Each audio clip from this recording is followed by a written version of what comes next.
जय हिंद दोस्तों, मैं नवीन शर्मा आप सभी का स्वागत करता हूं। आशा करता हूं आप सब एकदम अच्छे हैं, एकदम बेहतरीन हैं। एक बार सारे प्यारे दोस्त बताएंगे आप सब कैसे हैं। उम्मीद करूंगा एकदम बेहतरीन होंगे, एकदम शानदार होंगे। और दोस्त, आप लोग जानते हैं एसएससी जीडी का एग्ज़ाम जो आपका फरवरी यानी 20 फरवरी से शुरू होने वाला है, उसके लिए आज से आपके ये प्रैक्टिस सेशन शुरू हुए हैं।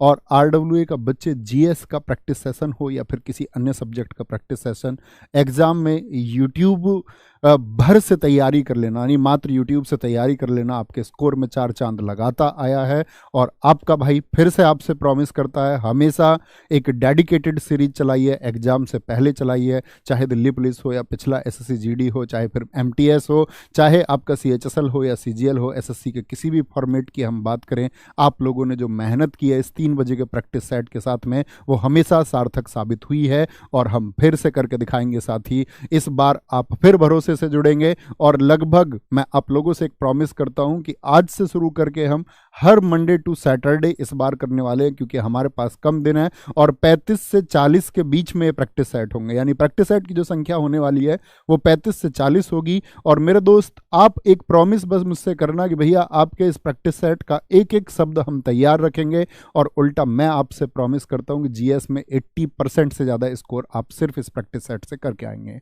वो आपकी मेहनत होगी दोस्त, आप कितना कर पाते हैं कितना नहीं कर पाते हैं, बस मुझको मेरे वो साथी चाहिए जो एग्जाम फतेह करके आएंगे और इस वर्दी को हासिल करने का एक जज्बा रखते हैं, इस देश की सीमाओं पर जाने का जुनून जिनके अंदर है। और देश, इस बात को याद रख लेना, देश तो इस बात को याद रखेगा मेरे दोस्त, तुम भी इस बात को याद रख लेना कि उस सीमा पर जो खड़ा होगा ना जवान, उसको सबसे पहले जज्बे और सबसे पहले जुनून की जरूरत है। नींदें तुमको वहां भी त्यागनी होंगी और तुम कहना भैया अपने सिलेक्शन के लिए हम अपनी नींदें यहां भी त्यागने को तैयार हैं और हम उसके पार जाएंगे। उस नींद के पार भी कुछ होता है तो हम अपनी इस स्थिति को बदलने के लिए उसके पार भी जाएंगे और साथ ही हम मिल के करके दिखाएंगे। तो ये प्रैक्टिस सेट के बारे में मैं आपको बता देता हूं मित्र पहले, कि हर रोज 3 बजे से चलेगा, Monday to Friday. Monday to Friday ये हमारा प्रैक्टिस सेट होगा। Monday to Friday, sorry Monday to Friday नहीं, मंडे टू सैटरडे, क्योंकि इस बार दिन कम है, हम इसको मंडे टू फ्राइडे रखते थे, लेकिन अभी हम इसको मंडे टू सैटरडे रखने वाले हैं। ठीक है, मंडे टू सैटरडे के रखने के बाद में मैं आपको बता दूं दोस्त, क्योंकि जब आप एग्ज़ाम तैयारी करते हैं किसी भी एग्ज़ाम की, तो उस सब्जेक्ट का रेशियो क्या रहेगा, यानी अब अपनी तैयारी में किन सब्जेक्ट को प्राथमिकता पर रखें जीएस में, इसको फॉलो करना। परीक्षा हॉल में जब पहुंचोगे तो देखोगे कि यही भर जो हमको फॉलो करना था। तो दोस्त, सब्जेक्ट मैं आपको बता दूं, जैसे हिस्ट्री सब्जेक्ट हुआ आपका, हिस्ट्री, पॉलिटी एक आपका सब्जेक्ट रहा, इसमें स्टैटिक जीके रहा, स्टैटिक जीके रहा आपका, और ज्योग्राफी रहा, इकोनॉमिक्स रहा, साइंस रहा और करंट अफेयर्स रहा, साइंस एंड करंट अफेयर्स। मैं दोस्त इसका आपको एक कैटेगरी बनाने वाला हूं और आप उसी आधार पर उन्हीं सब्जेक्ट को प्राथमिकता देके अपनी तैयारी रखना। हिस्ट्री के दोस्त 2 क्वेश्चन एक आधार मान के चलें आप, ऐसा भी हो सकता है आपको 1 क्वेश्चन देखने को मिले या 2 आप अपना आधार मान सकते हैं। पॉलिटी की हम बात करें कि अगर हिस्ट्री के 2 प्रश्न आए तो पॉलिटी के 3 प्रश्न आने तय हैं। ठीक है, स्टैटिक जी के आप 7 से 8 क्वेश्चन का अपना आधार मान के चले तैयारी का। ठीक है, ज्योग्राफी का दोस्त पिछले लगभग 1.5 वर्ष से एसएससी का पैटर्न की मैं बात बताऊं तो ज्योग्राफी के प्रश्न लगभग गायब हैं देखने को, लेकिन मेरा मानना यह है कि 20 में से एक आध क्वेश्चन आपको ज्योग्राफी और एक आध क्वेश्चन आपको इकोनॉमिक्स से देखने को जरूर मिलेगा। ठीक है, साइंस की बात करें, साइंस से 2 क्वेश्चन का आप आधार मान सकते हैं और उन 2 में आधार मानना आप, 1 क्वेश्चन श्योर होगा आपका बायो का, और फिजिक्स और केमिस्ट्री में से 1 क्वेश्चन आपको देखने को मिलेगा इन दोनों से। ठीक है, करंट अफेयर्स का दोस्त वही आधार आप मान के चले कि आपका 2 से 3 क्वेश्चन का करंट अफेयर्स देखने को मिलेगा। और करंट अफेयर्स में ये बात याद रख लेना, एकदम अपडेटेड करंट अफेयर्स। और करंट अफेयर्स कितना करें, क्या बोलेंगे, आपका पिछले 6 महीने का, यानी एग्जाम से पिछला 1 महीना छोड़ के उससे पिछले 6 महीने का करंट अफेयर्स आपका शानदार तैयार होना चाहिए। और बड़ी घटनाएं आपकी कम से कम पिछले वर्ष की तैयार होनी चाहिए। और जो इकोनॉमिक्स का करंट अफेयर्स है, यानी इको करंट अफेयर्स से मतलब होता है कि आपका बजट संबंधित या फिर सेंसस से संबंधित कुछ भी या नए कुछ भी अपडेट डेटा आता है, वो डेटा आपका मित्र तैयार होना चाहिए। तो ये रेशियो है हमारा जो प्लस माइनस हो सकता है, इतनी बात का आपको ध्यान रखना है। तो 2 2 4 7 11 1 12 1 13 2 15 2 17 इसी में आप प्लस माइनस कर सकते हो सकता है ज्योग्राफी के आपको 2 क्वेश्चन देखने को मिल जाएं। इकोनॉमिक्स का वेटेज ज्योग्राफी से ज़्यादा रहेगा, इतनी बात मान के चलिए, ठीक है। ज्योग्राफी का प्रश्न ना भी मिले तो इकोनॉमिक्स के 1 से 2 प्रश्न आपको देखने को मिलेंगे। और दोस्त फिर वही एक बार कमेंट सेक्शन में आपका ये प्रॉमिस जो आप इस प्रैक्टिस सेट में करते आए हैं, एकदम बेसिक से हम चलने वाले हैं। और बेसिक से मतलब है कि उन सब महत्वपूर्ण चीज़ों को हम कवर करते हुए चलेंगे जो आपके एग्जाम के लिए ज़रूरी हैं। कोई भी अनावश्यक चीज़ इस बोर्ड पर आपको लिखी हुई मेरे द्वारा नहीं मिलेगी, तो आप तक पहुंचेगी भी नहीं। जो कुछ कंटेंट जाएगा वो एकदम से शुद्ध होगा परीक्षा के लिए, और हम धमाल मचा के आएंगे।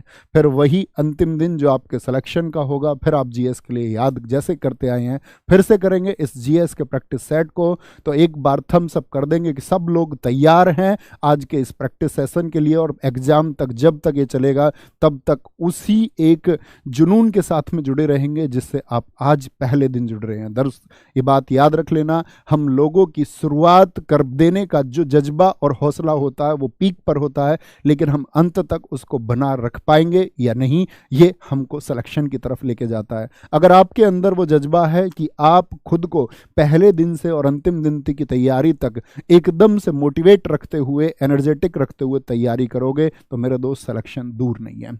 तो शुरू करते हैं आज के प्रैक्टिस सेशन को बहुत अच्छे से। बस एक बात याद रख लेना, दूसरे प्रैक्टिस सेशन में जब आओ तो आप बोलना भैया पहले प्रैक्टिस सेशन का कोई भी क्वेश्चन पूछ लो, मैं करके दिखा दूंगा। आप प्रश्न पूछ के देख लो, मैं उत्तर दिखा दूंगा।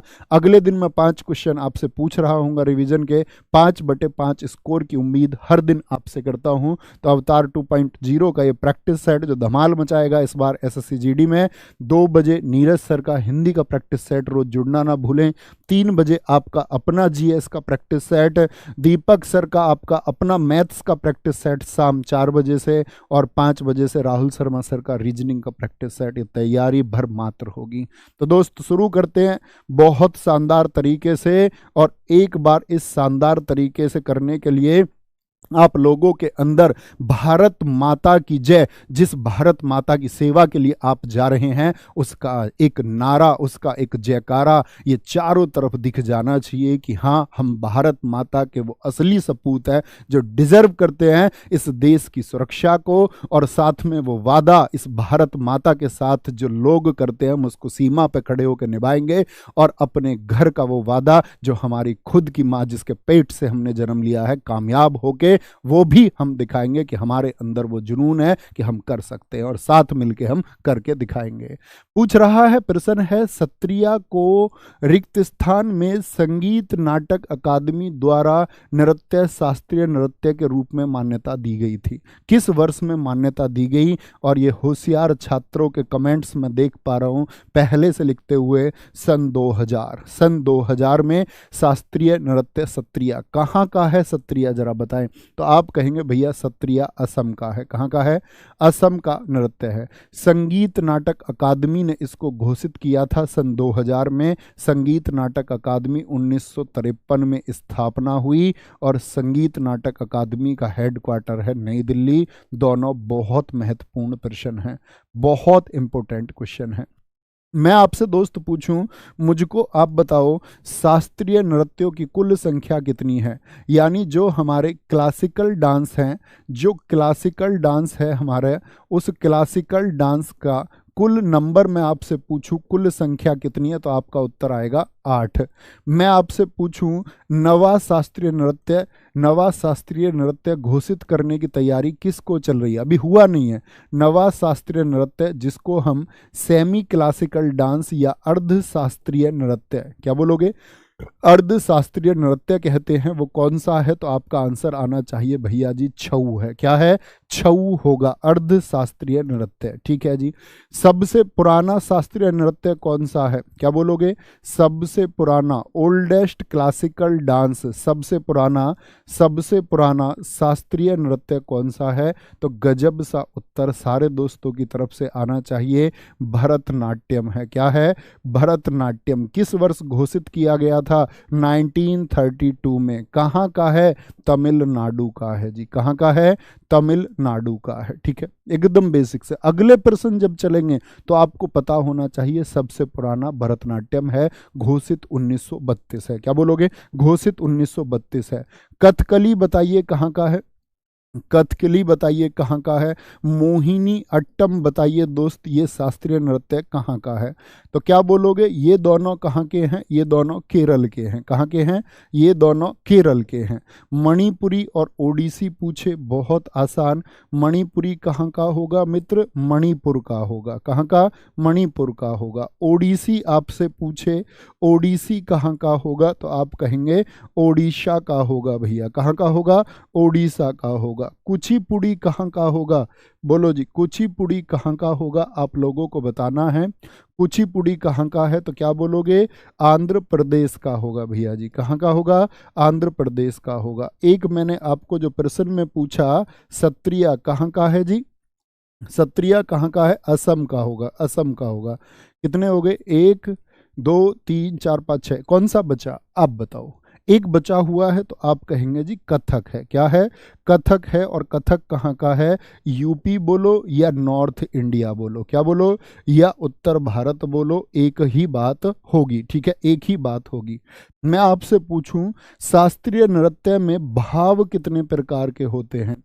शास्त्रीय नृत्य में, शास्त्रीय यानी क्लासिकल डांस में जो फीलिंग्स होती हैं, शास्त्रीय नृत्य में भाव 2 प्रकार के होते हैं। क्या बोलोगे? भाव 2 प्रकार के होते हैं। एक होता है तांडव, क्या बोलोगे? तांडव। और एक होता है लास्य। तांडव किस देवता को दर्शाता है? भगवान शिव को दर्शाता है। और लास्य किसको दर्शाता है? देवी पार्वती जी को दर्शाता है। किसको? देवी पार्वती जी को दर्शाता है। अब अगर इनका क्लासिफिकेशन पूछे, जरा ध्यान से देखें, ये सबसे पुराना, तो कितना पुराना? सन 2000 वर्ष। क्या बोलोगे? सन 2000 नहीं, 2000 वर्ष पुराना है। कितना पुराना? 2000 वर्ष पुराना। आपसे पूछ ले सत्रिया सबसे नया कितना पुराना? 500 वर्ष पुराना है। कितना है? 500 वर्ष पुराना है। सत्रिया के संस्थापक बताएं, ये हमारा क्वेश्चन था। सत्रिया के संस्थापक, who was the founder of Sattriya classical dance? क्या बोलोगे? श्रीमत शंकर देव। क्या बोलोगे? श्रीमत शंकर देव होंगे। ठीक है, इतनी बेसिक जानकारी अगले प्रैक्टिस सेट में आपको होनी चाहिए। रखेंगे जी? जी भैया रखेंगे। आगे चलते हैं। किसी भी चीज का स्क्रीनशॉट आप ले सकते हैं दोस्त, जब आपको स्क्रीनशॉट लेना हो। ठीक है, आगे चलते हैं। अगला प्रश्न है, प्रसिद्ध वादक पंडित राम नारायण, क्या नाम है? पंडित राम नारायण निम्नलिखित में से किस वाद्य यंत्र को बजाने के लिए जाने जाते हैं? कौन से वाद्य यंत्र को वो प्ले करते हैं? सरोद, सारंगी, घटक या फिर वीणा होगा? तो क्या बोलेंगे भैया? वो जाने जाते हैं आपका सारंगी के लिए। किसके लिए? सारंगी के लिए जाने जाते हैं। पंडित राम नारायण की एक बेटी है, उनका क्या नाम है? जरा बताएंगे। तो पंडित राम नारायण की एक बेटी है जिनका नाम है, क्या बोलोगे भैया फटाफट से? अनुष्का नारायण। क्या बोलोगे? अनुष्का नारायण इन्हीं की बेटी है। और ये भारत की इकलौती, क्या बोलोगे? भारत की इकलौती सारंगी वादक हैं। इकलौती सारंगी वादक हैं। और पुराने छात्रों से मेरा एक प्रश्न है, मैंने बता रखा था भारत की इकलौती शहनाई वादक कौन है? क्या आप मुझे बता सकते हैं? इकलौती, क्या बोलोगे? इकलौती बोलेंगे भी फटाफट से। सॉरी, अनुष्का नारायण बता रहा हूँ, अरुणा नारायण होंगी। क्या होंगी? अरुणा नारायण। अनुष्का शंकर हैं वो, अनुष्का शंकर हैं वो। पंडित रविशंकर की बेटी हैं। पंडित रविशंकर जो तबला बजाते हैं, क्या बजाते हैं? तबला बजाते हैं। क्या नाम होगा? अरुणा नारायण। इकलौती, तो इकलौती शहनाई वादक पूछे तो क्या बोलेंगे भैया? भारत की इकलौती महिला शहनाई वादक। इकलौती है तो महिला ही पूछ रहे हैं, तो शहनाई वादक कौन होंगी आपका? आप बोलेंगे भैया बागेश्वरी कमर होंगी। कौन होंगी? बागेश्वरी कमर होंगी। कभी गलती नहीं करनी है। सारंगी से अन्य नाम मैं आपको बताऊं तो क्या बोलोगे? सारा का सारा मिस्री, रमेश मिश्रा। सकूर खान, सारा का सारा मिस्री और शक्कर किसके लिए है? सुल्तान के लिए है। सुल्तान खान, क्या बोलोगे जी? सुल्तान खान। सुल्तान खान। क्या बोलेंगे, बोले फटाफट से, रमेश मिश्रा बोले या आपसे बोले सकूर खान या सुल्तान खान, किससे जुड़े हुए हैं? हम कहेंगे भैया ये हमारे सारंगी से।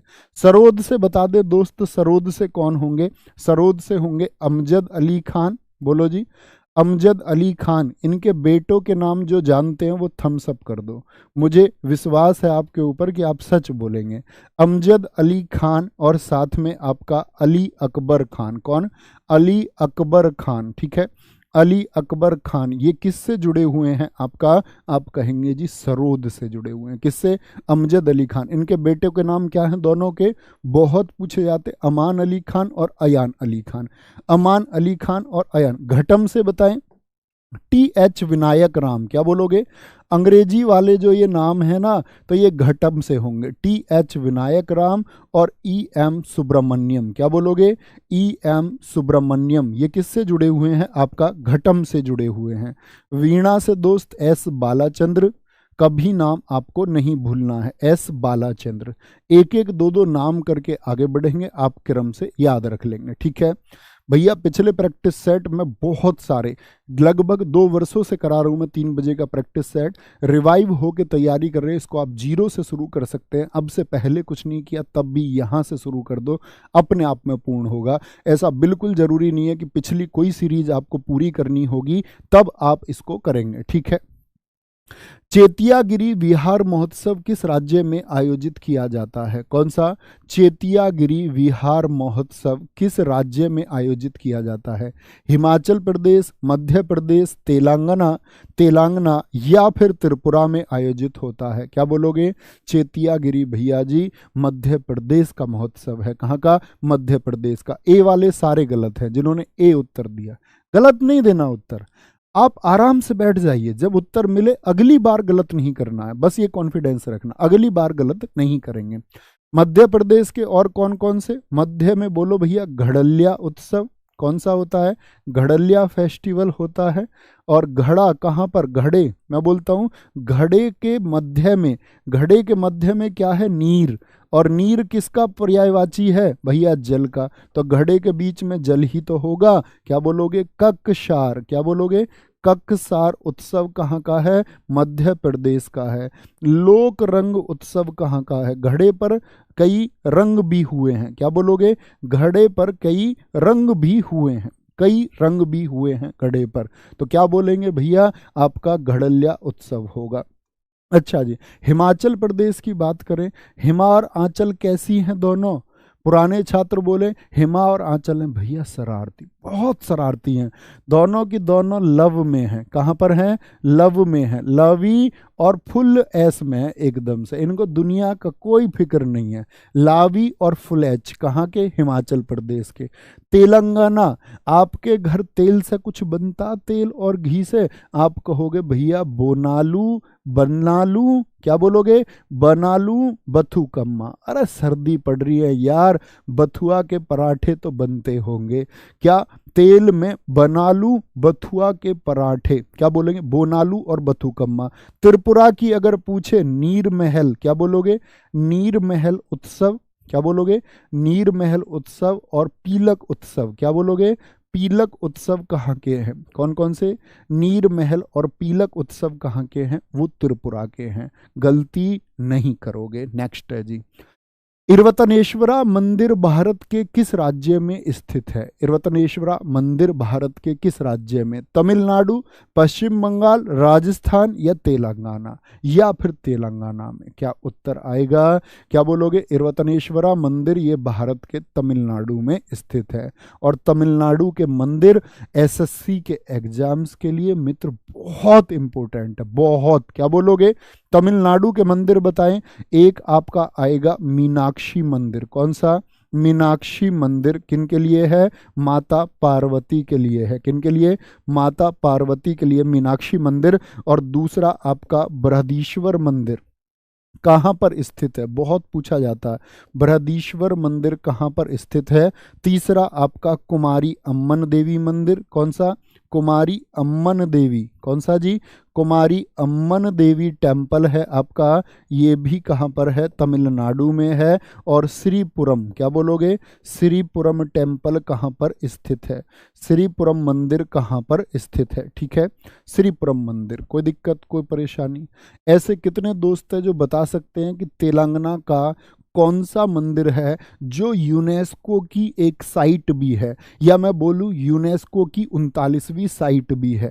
तो तेलंगाना का कौन सा मंदिर होगा दोस्त आपका, क्या बोलेंगे आप बोलेंगे तेलंगाना का जी रामाप्पा टेम्पल है, रामाप्पा मंदिर है, रामाप्पा मंदिर है जो यूनेस्को की 39वीं साइट है। क्या है, यूनेस्को की 39वीं साइट है, 39वीं साइट है। किस वंश के द्वारा बनाया गया रामाप्पा मंदिर, क्योंकि यूनेस्को की साइट है तो बहुत इंपॉर्टेंट क्वेश्चन बनता है, क्या बोलोगे, काकतीय वंश के द्वारा बनाया गया था, काकतीय वंश के द्वारा इसको बनाया गया दोस्त। और अगर मैं बात करूं किसकी, आपका तेलंगाना की, तो याद रख लेना 2021 में ये घोषित हुआ था यूनेस्को की साइट, ठीक है। कौन सी साइट था, 39वीं साइट है। मैं आपसे पूछना चाहूंगा रामाप्पा मंदिर कौन से भगवान जी के लिए है, कौन से भगवान जी के लिए है, तो आप सब लोगों का उत्तर आना चाहिए रामाप्पा मंदिर ये भगवान शिव के लिए है। किन के लिए है, भगवान शिव के लिए है। कभी गलती ना करें, कभी भी गलती नहीं करनी है, ठीक है। आगे चलते हैं जी। निम्नलिखित में से कौन सी पुस्तक है जो रस्किन बॉन्ड द्वारा नहीं लिखी गई है? रस्किन बॉन्ड एसएससी के फेवरेट राइटर हैं, एसएससी इनसे हमेशा क्वेश्चन मिलती है मेरे दोस्त। Too much thank you Abhishek, बहुत शानदार, Sumit, Arvind, Shekhar, Razzaq, Pihu Verma, be nature vloggers, बहुत शानदार। तो बोलेंगे कौन सी पुस्तक है जो रस्किन बॉन्ड द्वारा नहीं लिखी गई? The room on the roof बहुत इंपॉर्टेंट है, द ब्लू अम्ब्रेला और roads to Mussoorie, midnight children इनकी किताब नहीं है। और मिडनाइट चिल्ड्रन किसकी किताब है, सलमान रश्दी की किताब है। क्या आप मुझे सलमान रश्दी की एक दो किताबों के नाम दोस्त बता सकते हैं? मैंने अभी आपको बताया था कि सलमान रश्दी की हाल ही में लिखी हुई एक किताब बहुत चर्चित हुई, बहुत ज़्यादा चर्चित हुई, जिसका नाम है विक्ट्री सिटी। आपके एग्जाम के लिए बहुत इंपॉर्टेंट है। क्या बोलोगे जी? एक तो इनकी किताब विक्ट्री सिटी भैया हम नहीं भूलेंगे, क्या विक्ट्री सिटी इनकी किताब को हम नहीं भूलेंगे। एक इनको जो बुकर अवार्ड मिला मिडनाइट चिल्ड्रेन, क्या बोलोगे, मिडनाइट चिल्ड्रेन, कब मिला था बुकर पुरस्कार बताएं? मिडनाइट चिल्ड्रेन को जो बुकर अवार्ड मिला था वो मिला था 1981 में, 1981 में। द गोल्डन हाउस किसकी किताब है? द गोल्डन हाउस किसकी किताब है आपका? ये भी सलमान रश्दी की किताब है। और दोस्त सलमान रश्दी की एक किताब है सेम, क्या बोलोगे, सेम। और एक किताब है सैटेनिक वर्सेज, क्या बोलोगे, सैटेनिक वर्सेज किसकी बुक है? क्या बोलोगे, सैटेनिक वर्सेज किसकी बुक है? तो हम कहेंगे जी सलमान रश्दी की किताब है, गलती नहीं करनी है।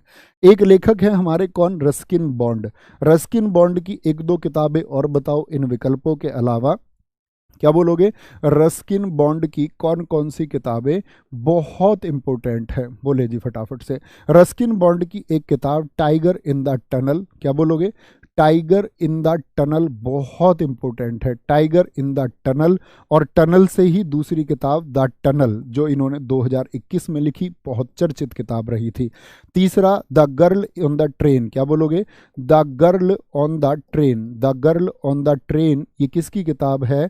ये आपका रस्किन बॉन्ड की किताब है। और द गोल्डन ईयर्स हाल ही की किताब है, आपके एग्जाम में पूछा जा सकता है करंट अफेयर्स वाले सेक्शन में। द गोल्डन ईयर्स जो हाल ही में बहुत चर्चित हुई वो किसकी पुस्तक है? तो द गोल्डन ईयर किसकी है? रस्किन बॉन्ड की है। किसकी है? रस्किन बॉन्ड की है। नेक्स्ट है, भारत ने कब पहली बार क्रिकेट विश्व कप जीता? क्रिकेट के वर्ल्ड कप को पहली बार भारत ने कब जीता था बताएंगे जी। 25 जून 1983 को, 25 जुलाई 1983 को, 25 अगस्त 1983 को, या 25 मई 1983 को? तो आंसर क्या आना चाहिए जी? आंसर आएगा 25 जून 1983 को।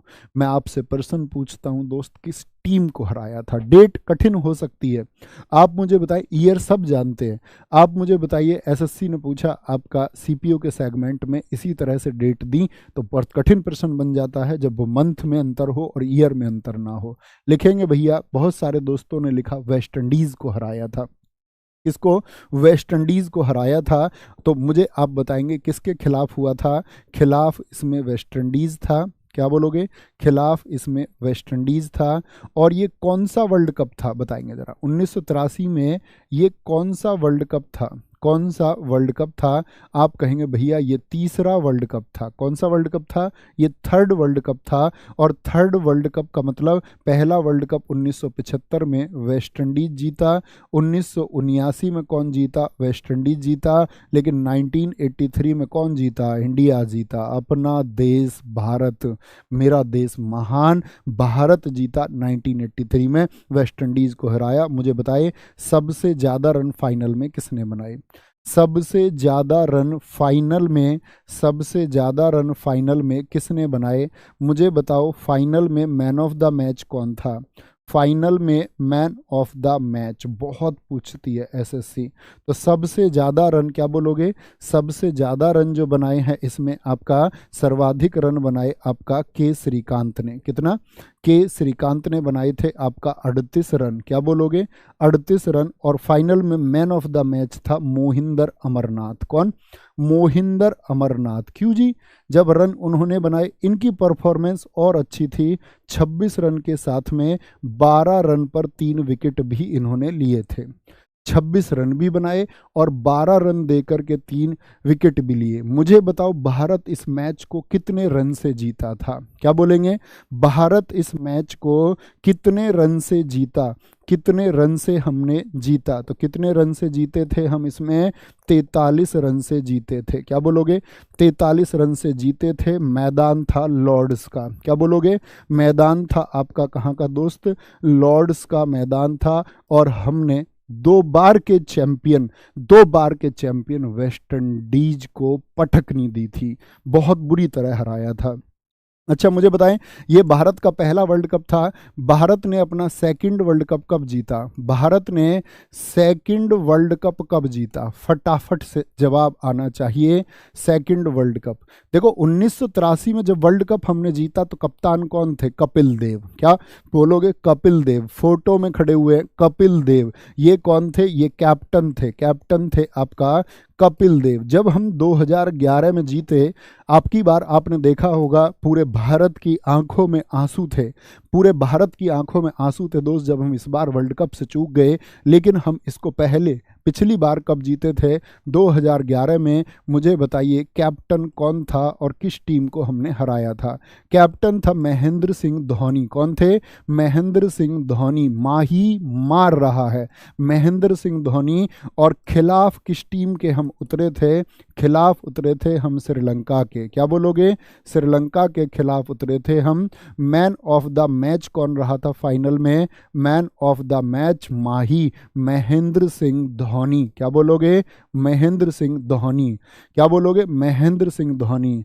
अगर अगर मन बना लो तो दिल्ली दूर नहीं है माही। और मेरे दोस्त अगर तुम मन बना लो तो ये सिलेक्शन दूर नहीं है। ठीक है, मैन ऑफ द मैच। मुझे बताओ फाइनल में सबसे ज्यादा रन 2011 में किसने बनाए? फाइनल में सबसे ज्यादा रन किसने बनाए थे? सबसे ज्यादा रन बनाए थे 97। किसने? आपका गौतम गंभीर ने। क्या बोलोगे? गौतम गंभीर ने बनाए थे। और मैदान पूछे तो वानखेड़े मुंबई का मैदान था। कौन सा था? वानखेड़े स्टेडियम कहाँ पर है? ये मुंबई का मैदान था। क्या था? वानखेड़े मुंबई का मैदान था। ये बात याद रखेंगे। और धोनी ने बनाए थे 91 रन। कितने? 91 रन धोनी ने बनाए थे। बताएंगे जी। आप पॉलिटी को पढ़ रहे हैं, अवतार बैच में आप पढ़ चुके हैं और अभी भी आप पढ़ रहे हैं। प्रश्न है मार्शल लॉ की अवधारणा। Martial law. क्या बोलोगे? मार्शल लॉ की अवधारणा जो मूल अधिकारों को प्रतिबंधित करती है। क्या करती है? मूल अधिकारों को प्रतिबंधित करती है। क्या बोलेंगे, उसको किस देश से लिया गया है, कौन से देश से लिया गया है। और मेरे दोस्त, प्रैक्टिस सेट की क्लास में 50,000 व्यूअर्स होना अपने आप में एक बड़ी बात है, और तुमने इस आंकड़े को छुआ, इस बात के लिए तुम्हारा भाई तुम्हारा फैन है, और तुम लोगों की वजह से चैनल की परिभाषा है। ये जो प्यार तुमने चैनल को दिया है ना मेरे दोस्त, इसके लिए सब कुछ है आप लोगों के लिए। जितनी मेहनत यहाँ खड़े होकर कर सकते हैं उतनी करेंगे, आप भी वहां उतनी ही मेहनत मेरा मित्र करना। बोलेंगे जी फटाफट से, क्या बोलेंगे, जो मूल अधिकारों को प्रतिबंधित करती है ये किस देश से ली गई है, गजब तरीके से उत्तर बता दें। जापान से, यूएसएसआर से, चीन से, यूके से। देखो मौलिक अधिकार जब कभी भी आता है तो हम उत्तर देते हैं यूएस से, लेकिन मार्शल लॉ को हमने किससे लिया है, यूके से लिया है। किससे, यूके से लिया है, ठीक है। सैन्य न्यायालय अधिनियम का 1950 का अधिनियम है जिससे हमने इसको लिया है। अब गजब से देखना, अगर मैं पूछूं बात मौलिक अधिकारों की, तो मुझे बताइए मौलिक अधिकार संविधान के किस भाग में है। मौलिक अधिकार संविधान के किस भाग में है। आप लोग जानते हैं भाग 1 बताता है संघ के बारे में, जिसमें अनुच्छेद 1 से 4 तक हैं। फिर आता है आपका भाग 2 जो बताता है सिटीजनशिप को, यानी कि नागरिकता को, और नागरिकता के अनुच्छेद हैं 5 से 11। फिर आता है हमारा भाग 3, भाग 3 जो बताता है फंडामेंटल राइट के बारे में, यानी कि मौलिक अधिकार के बारे में। किसके, मौलिक अधिकार के बारे में बताता है, और किस अनुच्छेद से किस अनुच्छेद तक है। आपका उत्तर आएगा आर्टिकल 12 से 35 तक। क्या बोलोगे, आर्टिकल 12 से 35 तक। तो क्या उत्तर बनेगा, मौलिक अधिकारों को बताया गया है जी भाग 3 में। किसमें, भाग 3 में। मुझे बताएंगे दोस्त आप, मौलिक अधिकारों का संरक्षक कौन है। जो फंडामेंटल राइट हैं, मौलिक अधिकारों का जो संरक्षक है वो कौन है, मौलिक अधिकारों का संरक्षक कौन है। बोलेंगे फटाफट से, राज्य है, संसद है, उच्च न्यायालय है, या फिर सुप्रीम कोर्ट है। तो क्या आंसर आएगा, या फिर सुप्रीम कोर्ट है। बोलेंगे भारतीय नागरिकों का, क्या बोलोगे, सॉरी, भारतीय नागरिकों का अधिकार पत्र किसको कहा जाता है। भारतीय नागरिकों का, भारतीय नागरिकों का अधिकार पत्र किसको कहा जाता है। भारतीय नागरिकों का अधिकार पत्र किसको कहा जाता है। तीसरा प्रश्न मैं आपसे पूछता हूँ, मौलिक अधिकार हमने किस देश से लिए हैं।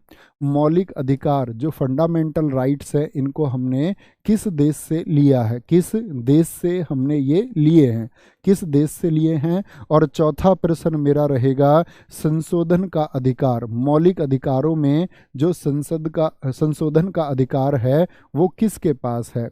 आर्टिकल 368 का जो संशोधन का अधिकार है वो मित्र किसके पास है।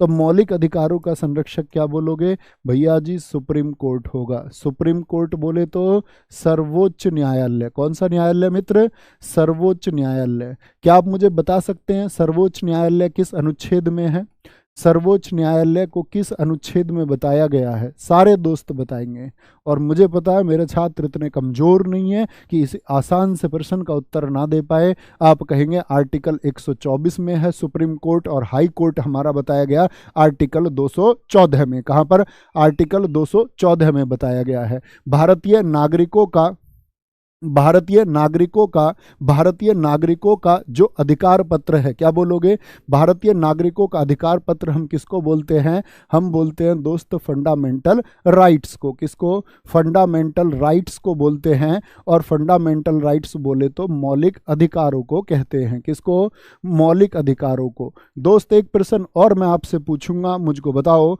मौलिक अधिकार वाद योग्य हैं या नहीं है।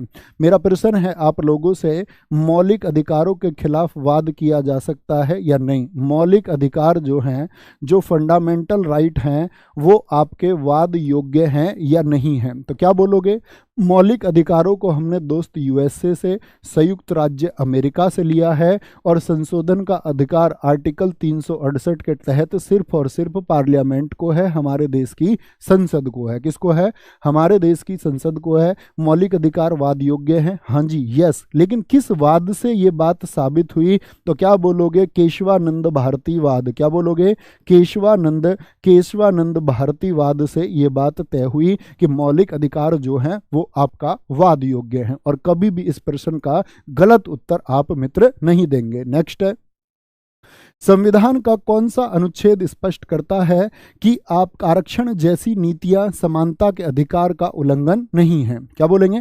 आरक्षण जैसी नीतियां जो आपका समानता के अधिकार का उल्लंघन नहीं करती हैं, समानता के अधिकार का, क्या बोलेंगे? अनुच्छेद 14(1) आपको बताना होगा अनुच्छेद 14 में क्या बताया गया है।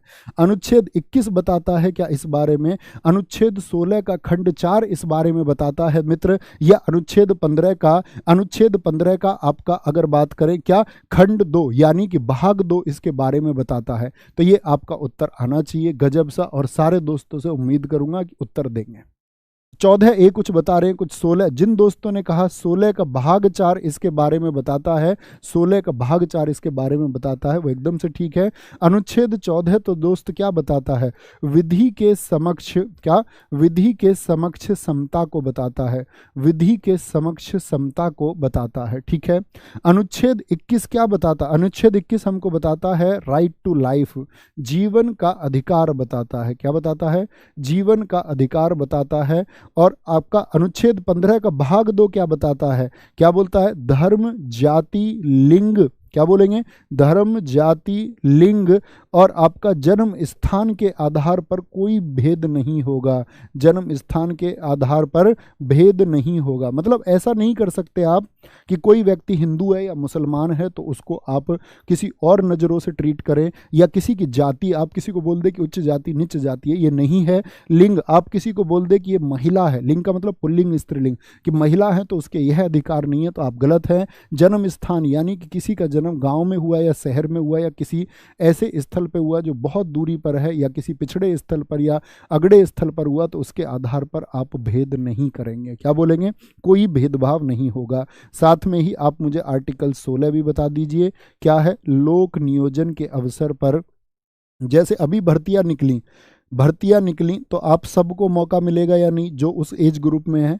ऐसा तो नहीं होगा कि 10th पास कोई व्यक्ति है और उसी एज ग्रुप में भी है तो उसको बोल दिया जाए कि तुम फॉर्म नहीं भरोगे।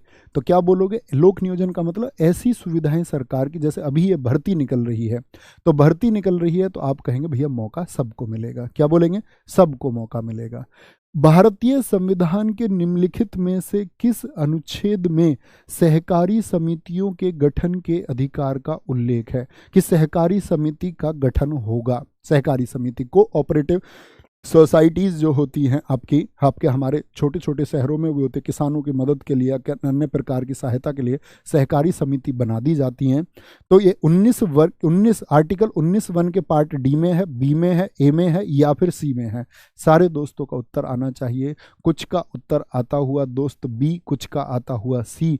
बी और सी ज़्यादा बच्चों के उत्तर आ रहे हैं, तो 19(1) का बी जो बता रहे हैं वो गलत हैं, सी एकदम से सही होगा। क्या बोलोगे? सी एकदम से सही होगा। आर्टिकल 19 पूरे को पढ़ के रखिए, इसके हर पार्ट से क्वेश्चन पूछा जाता है। आर्टिकल 19 क्या बोलोगे? आर्टिकल 19 का पार्ट ए में ए क्या कहता है? वाक की अभिव्यक्ति और स्वतंत्रता, फ्रीडम ऑफ एक्सप्रेशन। क्या बोलोगे? वाक की अभिव्यक्ति, आप अपनी बात को कहने के लिए स्वतंत्र हैं। वाक की अभिव्यक्ति और स्वतंत्रता की बात इसमें की गई है। और बताइए 19(1) के ए पार्ट में और क्या क्या कहा गया है? ए पार्ट में ही दोस्त आप अपने देश में झंडा फहरा सकते हैं। झंडा फहराने का अधिकार किसको दिया गया? झंडा फहराने से लेकर के पुतला, आप किसी का विरोध प्रदर्शन में पुतला फूंक सकते हैं, पुतला फूंक सकते हैं। आरटीआई का अधिकार भी इसी के तहत आता है। देखो इसमें सिर्फ एक्सप्रेशन नहीं है, राइट टू साइलेंस का, मौन रहने का अधिकार भी आता है, यानी बोलने के साथ में मौन रहने का अधिकार भी इसी में आएगा। यानी मेरी मर्जी मैं बोलूं या चुप रहूं, ठीक है, वह मेरी मर्जी है। ये 19(1) का ए हो गया। बी में क्या बताया गया है? बी में आपका बताया गया है आप शांतिपूर्ण इकट्ठा हो सकते हैं, शांतिपूर्ण सम्मेलन कर लेंगे, यानी आप कहीं भी जाकर के एक शांतिपूर्ण सम्मेलन कर सकते हैं, लेकिन बिना हथियारों के जाओगे। ऐसा नहीं है सब कट्टा लगा के चले गए, सब पिस्टल लगा के चले गए, राइफल लेके चले गए, सब लोग लाठी डंडे लेके चले गए, ऐसा नहीं हो सकता है। तो क्या बोलेंगे? संविधान क्या कहता है? शांतिपूर्ण सम्मेलन की बात करता है। और सी में और डी दोनों में क्या बात की गई है? भारत के संपूर्ण क्षेत्र में कहीं भी आ जाने की और बसने की, आ जाने और बसने की बात की गई है। किसमें? सी और डी में। ई में बात की गई है निवास की बात, क्या बोलेंगे? सॉरी, किसी भी क्षेत्र में आने जाने, सी में अगर हम बात करें, सी और डी में क्या बात की गई है, अबाध संचरण, इसको हम कहें तो ज़्यादा ठीक होगा। अबाध संचरण यानी कि आप आ जा सकते हैं, आप आ जा सकते हैं। अच्छा, ई में बात की गई है निवास की, क्या बात करेंगे, ई में बात की गई है किसी भी देश के कोने में आप निवास कर सकते हैं। और एफ में बताया गया है व्यवसाय को, यानी कि आजीविका को, किसको, आजीविका को बताया गया है, क्या बोलेंगे, आजीविका को बताया गया है। नेक्स्ट, निम्नलिखित में से कौन अलाउद्दीन खिलजी का गुलाम सेनापति था जिसने देवगिरी के, देवगिरी था महाराष्ट्र में, क्या बोलोगे, देवगिरी महाराष्ट्र के रामचंद्र के खिलाफ लड़ाई में अपनी सेना का नेतृत्व किया था। अलाउद्दीन खिलजी दोस्त आप लोगों को पता होगा खिलजी वंश का शासक है जो भारत में गद्दी पर रहा था 1296 से 1316। कभी भी मैं पूछूंगा आपसे इसका शासनकाल तो आप मुझे बताएंगे कि जी 1296 से। खिलजी वंश कुल 1290 से 1320 तक शासन उसने किया है। उन 30 वर्षों में से तो अकेले 20 वर्ष कौन रहा है, अलाउद्दीन खिलजी रहा है 1296 से 1316 तक। तो इसका कौन सा सेनापति था, वो है मलिक काफूर, क्या बोलोगे, मलिक काफूर। और इसका उपनाम क्या है, ताजुद्दीन है, क्या बोलोगे, ताज-उद-दीन है, क्या बोलोगे, ताज-उद-दीन है इसका उपनाम। ठीक है, ताजुद्दीन के नाम से दिल्ली सल्तनत में किसको ना जाना जाता है, मलिक काफूर। मैं आपसे पूछूं मलिक काफूर क्या दिल्ली की गद्दी पर बैठा था, यस और नो, तो आपका आंसर आएगा भैया मलिक काफूर जो है ना ये 36 दिन तक दिल्ली का शासक रहा था, 36 दिन तक। इसी मलिक काफूर को, मलिक काफूर जो एक किन्नर जिसको कहा जाता है, इसको अलाउद्दीन खिलजी कहाँ से लेकर आया था, गुजरात अभियान से पकड़ा था, क्या बोलोगे, गुजरात अभियान से पकड़ा था, गुजरात अभियान से पकड़ा था। ये 36 दिन गद्दी पर रहा है, याद रख लेना, 36 दिन इसने अलाउद्दीन खिलजी के बेटे सादी खान को मार के तब गद्दी हासिल की थी। ठीक है, गुजरात अभियान से इसको पकड़ा था और वापस इसको भेजा गया कहाँ, दक्षिण में, और साउथ में जाकर के इसने, साउथ से भी पहले इसने 1306 में पूछे मलिक काफूर ने मंगोल को कब हराया, मंगोलों को हराया 1306 में, मंगोलों को हराया, यादव वंश को हराया दक्षिण में जाके, यादव वंश के शासकों को 1308 से 9 के अभियान में हराया। वारंगल का जो काकतीय वंश था, क्या बोलोगे, जो काकतीय वंश जिन्होंने रामप्पा टेम्पल को बनाया, इनको 1310 से 11 के अभियान में इसने हराया था। एक अभियान किया 1310 से 11, नेवर गलती। आगे आएंगे, निम्नलिखित में से किसने 1878 के वर्नाकुलर प्रेस अधिनियम एक्ट को निरस्त किया था, कौन वो व्यक्ति है। 1878 में लिटन, क्या बोलोगे, मैं आपसे पूछूंगा हमेशा भैया लिटन का कार्यकाल बताओ, तो आप कहेंगे लिटन था भैया 1876 से 80। लिटन ने क्या किया कि जो देसी भाषा में अखबार थे, किसमें, देसी भाषा में जो अखबार थे उन पर रोक लगा दी, यानी उनको बंद कर दिया। और इसी का वर्नाकुलर प्रेस एक्ट का उपनाम रखा गया गैंगिंग एक्ट। बहुत पूछा जाता है कौन सा आपका अधिनियम है जिसको गैंगिंग एक्ट के नाम से जाना जाता है। तो लिटन ने इस तरह की रोक लगाई। भारतीय शस्त्र रखने पर भी 1878 में रोक लगी। 1878 में ही क्या आया, शस्त्र अधिनियम। इन्होंने कहा भारतीय अपनी सुरक्षा के लिए हथियार नहीं रख सकते हैं, शस्त्र नहीं रख सकते हैं, किसी प्रकार का ऑर्डिनेंस नहीं रहेगा। ठीक है, क्या बोलेंगे फटाफट से। यहाँ पर अगर हम बात करें, क्या बोलोगे, 1878 के वर्नाकुलर प्रेस एक्ट की अगर हम बात करते हैं आपसे, तो 1878 का जो शस्त्र अधिनियम है, कोई दिक्कत कोई परेशानी। अगर मैं बात करूं कि ये तो रोक थी, इनको हटाया किसने, क्या बोलेंगे भैया। एक बार मौलिक अधिकार देख लो, आपने एफ लिख दिया गलती से, मैं देख लेता हूं क्या हो गया इसमें, ABCDE, सॉरी एफ को दोस्त निरस्त कर दिया गया, एफ नहीं होगा जी होगा यहाँ पर, रियली सॉरी। इस तरह की कोई गलती मुझसे होती है तो जरूर मुझको रिमाइंड कराएं, रियली सॉरी। यहाँ पर क्या होगा, एफ क्या है, एफ तो निरस्त है, एफ है ही नहीं, एफ है ही नहीं। यहाँ पर क्या आएगा, जी आएगा, जी आएगा। तो लिटन ने जितनी रोक लगाई उन सभी रोक को खत्म कर दिया। किसने खत्म कर दिया, लिटन ने। लिटन की रोक को आप कहेंगे भैया किसने निरस्त कर दिया था, रिपन ने। रिपन का कार्यकाल बताइए। रिपन का कार्यकाल है 1880 से 84 और रिपन को क्या बोलते हैं, इसने अच्छे काम किए, इसीलिए फ्लोरेंस नाइटिंगेल इनको कहती है भारतीय समाज का उद्धारक। रिपन को भारतीय समाज का उद्धारक किसने कहा है, बोलो जी। भारतीय समाज का उद्धारक, कि इन्होंने ठीक ठीक काम किए। उद्धारक किसने कहा है, क्या बोलोगे भैया? फ्लोरेंस नाइटेंगल ने। किसने? फ्लोरेंस नाइटेंगल ने कहा है। ठीक है। रिपन ने कौन कौन सी चीज़ें हटाई? पहला कारखाना अधिनियम, कि इतने उम्र से कम के बच्चे काम नहीं करेंगे, जो आप संविधान में पढ़ते हैं। पहला कारखाना एक्ट बच्चों को बचाने के लिए यही लाया।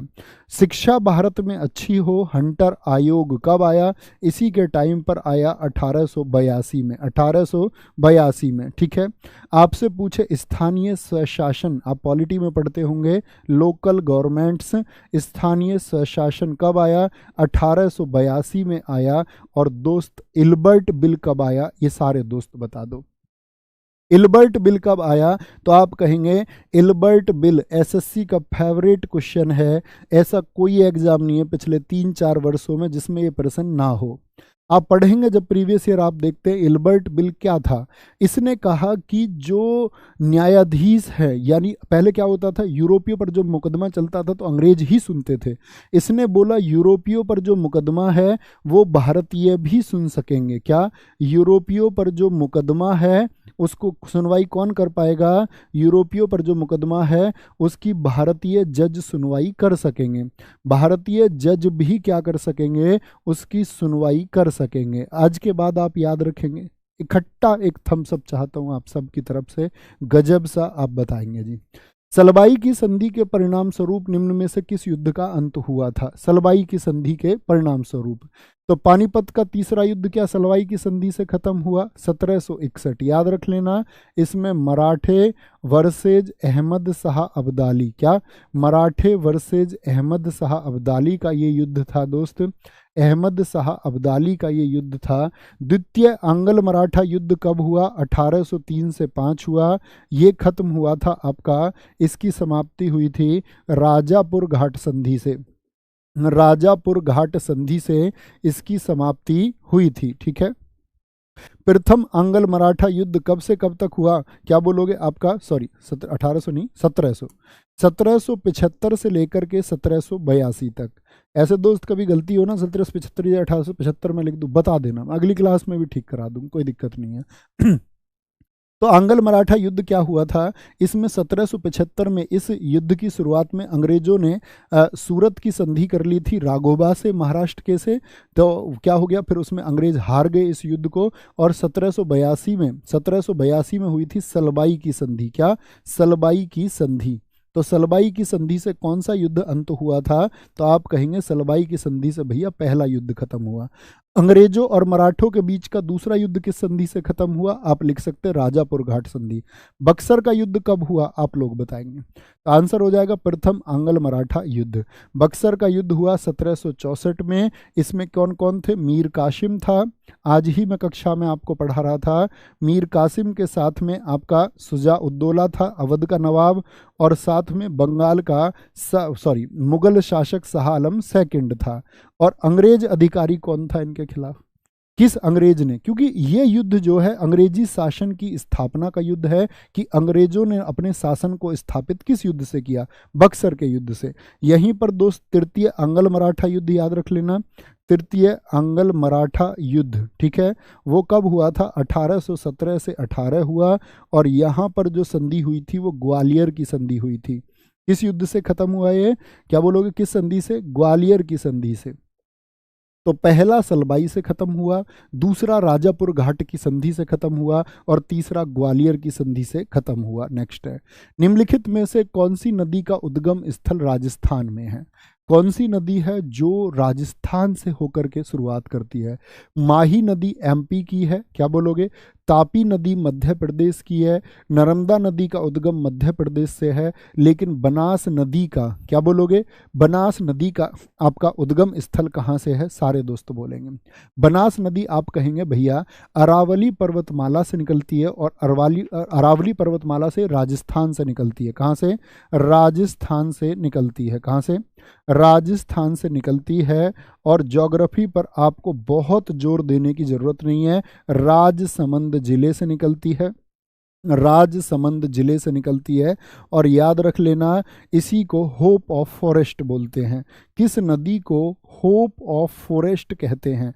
होप ऑफ फॉरेस्ट कहते हैं किसको? बनास को। यहाँ पर याद रखेंगे दोस्त एक इंपॉर्टेंट बात मेरी, कि जो एसएससी का फेवरेट है नदी और सहायक नदी, ये टॉपिक मैं आपको बहुत जल्दी करा दूंगा, आपके एग्जाम से पहले करा दूंगा, ठीक है। इतना पहले करा दूंगा कि आप एक रिवीजन भी कर पाएंगे। नदी और सहायक नदी, ये आज सिर्फ एक इस टॉपिक पर पूरी की पूरी ज्योग्राफी एसएससी ने अपनी कंट्रोल करके रख दी है। ये आपको पता ही होना चाहिए, मैं करा दूंगा, निश्चिंत रहना। 2011 की जनगणना के अनुसार भारत का लिंगानुपात क्या है? भारत का जो सेक्स रेशियो है, यानी कि सेक्स रेशियो होता क्या है, लिंगानुपात होता क्या है, तो क्या बोलोगे? वुमेन पर 1000 मैन, इसको ही हम बोलते हैं लिंगानुपात। 1000 पुरुषों पर कितनी महिलाएं हैं? 1000 पुरुषों पर तो कितनी हैं? कितनी बोलेंगे? 2011 में आपका 943 है, 943। मुझे बताइए चाइल्ड सेक्स रेशियो कितना है? चाइल्ड सेक्स रेशियो बोले तो बाल लिंगानुपात कितना है? तो बाल लिंगानुपात आप कहेंगे भैया बाल लिंगानुपात है 919। और सर्वाधिक पूछ ले बाल लिंगानुपात किसका है, तो सर्वाधिक है 972 अरुणाचल प्रदेश का। भारत के क्या बोलोगे, किस प्रदेश का चाइल्ड सेक्स रेशियो, बाल लिंगानुपात सबसे ज्यादा है? अच्छा, अब मुझे बताइए भारत के किस स्टेट का जो लिंगानुपात है वो सबसे ज़्यादा है? तो क्या बोलोगे भैया केरला का। कितना है जरा बताएंगे? तो केरला का कितना है? 1084 है। केरला के बाद में पुडुचेरी, क्योंकि ये आपका क्या है, पुडुचेरी का है 1037। क्या बोलोगे? ये आपका दोस्त क्या बोलेंगे, यूटी है। और केरल है स्टेट। क्या बोलोगे? केरल है स्टेट। मैं पूछूं सबसे कम स्टेट में किसका है? सबसे कम स्टेट में किसका है? तो नाम आएगा हरियाणा का 879। और यूटी में पूछ ले, यूटी में किसका है सबसे कम? तो दमन दीव का आएगा। दमन दीव का कितना? 618 है। क्या बोलोगे? 618 है। गलती नहीं करनी है, कभी भी गलती नहीं करनी है, ठीक है। बेसिक पॉइंट यही है। आगे आते हैं। कौन सी पंचवर्षीय योजना है जो महनलोविस के विचारों पर आधारित थी? भारत सरकार ने दोस्त 5 ईयर प्लान चलाए। देश की आज़ादी के बाद में जब हमारे देश के लिए स्टेटमेंट आया कि ये देश अंग्रेज यदि छोड़ देंगे तो सरवाइव नहीं कर पाएगा, तो हमारे देश में दोस्त आपका पंचवर्षीय योजनाएं चली। और कौन सी पंचवर्षीय योजना है बताएंगे आपका? तो दूसरी पंचवर्षीय योजना है, जिसका कार्यकाल कितना था बताएंगे? तो आप बोलेंगे 1951 से 56 पहली पंचवर्षीय योजना, 1956 से 61 दूसरी पंचवर्षीय योजना, 1961 से 66 तीसरी पंचवर्षीय योजना। फिर एक एक वर्ष की चली थी, 66 से 67, 67 से 68 और 68 से 69, ठीक है, 68 से 69। चौथी कब चली थी? 1969 से 74 चली थी, ठीक है। ये चौथी पंचवर्षीय योजना है। पहली किस मॉडल पर थी? पहली थी हेराल्ड डोमर पर। किस पर? पहली दोनों की बहुत इंपॉर्टेंट है। और दूसरी थी महानलोविस। क्या बोलोगे? महानलोविस मॉडल पर आधारित थी। महानलोविस मॉडल पर कभी भी आपसे पूछे महानलोविस मॉडल किस वर्ष बन के तैयार हुआ, तो महानलोविस मॉडल 1953 में तैयार हुआ था। कब? 1953 में महानलोविस मॉडल क्या हुआ था? तैयार हुआ था। ये बात याद रख लेना, ठीक है। ये कॉमन फैक्ट है। और मैं अगर आपको आगे लेके चले जाऊं, 1974 के बाद में बोलेंगे, 1974 के बाद में पंचवर्षीय योजना 1978 तक चली। 1978 से 80 क्या है? एक गैप आप रखेंगे, कभी भी मैं आपसे पूछूंगा गैप रखेंगे। फिर 1980 से क्या बोलोगे? 85 भैया। 1985 से फिर 90 तक चली। और 1990 से लेकर के आपका 92 तक क्या रखेंगे आप? एक गैप रखेंगे।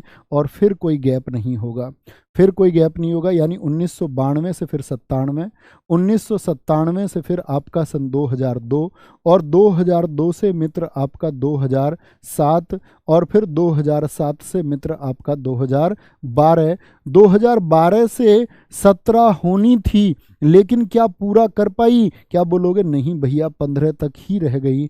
और नीति आयोग आ गया सन 2015 में, ठीक है। क्या बोलेंगे? क्या बोलेंगे? एक दोस्त कह रहे हैं मिस्टर सुमरन गुजर, सर अब तक आपने जो पढ़ाया है वह सब याद है, प्रैक्टिस सेट में क्वेश्चन नहीं आते, एक डर बन रहा है कहीं मेन एग्जाम में ऐसा ना हो क्या इसी क्लास से क्वेश्चन आएंगे। दोस्त देखो, पेपर आपका मैं नहीं बनाऊंगा। टू बी ऑनेस्ट मैं आपको एक बात बताऊं, शायद आप भी पढ़े लिखे बच्चे होंगे, मैं आपसे ये कह दूं कि जी पेपर मैं आपका बनाऊंगा, तो दोस्त इस बात का तो मतलब नहीं है।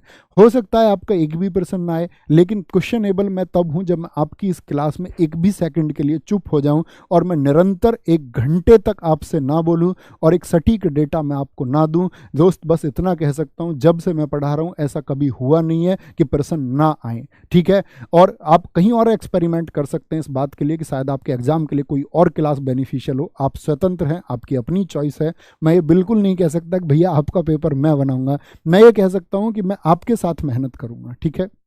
मैं आपके साथ मेहनत करूंगा, आप मेरे साथ मेहनत करेंगे और हम शानदार रिजल्ट करके आएंगे, इतना प्रॉमिस मैं तुमसे कर सकता हूं, ठीक है। मानव फेफड़ों के द्वारा छोड़ी गई कार्बन डाइऑक्साइड का कितना प्रतिशत होता है जो फेफड़े छोड़ते हैं? देखो, वायुमंडल में मुझे बताओ नाइट्रोजन कितनी है, आप कहेंगे 78% है। ऑक्सीजन कितनी है? 20% है। तीसरे नंबर पर कौन होती है? आर्गन होती है, 0.93% है। चौथे पर कौन है? कार्बन डाइऑक्साइड है, 0.03% होती है, ठीक है। अब हम सांस में क्या लेते हैं? ऑक्सीजन लेते हैं, तो ऑक्सीजन हमने 20% ले ली, लेकिन हमारे फेफड़े यूज कितना कर लेते हैं? यूज कर लेते हैं आपका 16.6% को। किसको? 16.6% को हम प्रयोग कर लेते हैं और 4.4% को हम क्या कर देते हैं? कार्बन डाइऑक्साइड के रूप में छोड़ देते हैं, ठीक है। 4.4 क्या बोलेंगे? छोड़ देते हैं, ये इतना प्रतिशत होता है। जल की कठोरता को रिक्त स्थान में व्यक्त किया जाता है। जल की कठोरता मोल में व्यक्त की जाती है। मोल में क्या होती है? अणुओं की संख्या होती है, नंबर ऑफ मॉलिक्यूल्स होता है, अणुओं की संख्या होती है। पीपीएम क्या होता है बोलेंगे जी? पीपीएम, तो आप क्या बोलोगे? पीपीएम होता है जी क्या? पार्ट्स पर मिलियन। क्या बोलोगे? पार्ट्स पर मिलियन। 1 मिलियन में कितने नंबर होते हैं? क्या बोलोगे? 1 मिलियन में होते हैं जी 10 लाख। कितने? 10 लाख में से कितने पार्ट हैं? जल की कठोरता इससे व्यक्त की जाती है, नॉर्मलता नहीं, मोलरता नहीं। जल की कठोरता कितने प्रकार की होती है बताएंगे? आप कहेंगे भैया एक तो होती है स्थायी कठोरता, एक होती है आपकी, क्या बोलोगे? सॉरी, क्या बोलोगे? एक तो होगी आपकी स्थायी कठोरता और एक होगी आपकी अस्थायी कठोरता। तो क्या बोलोगे?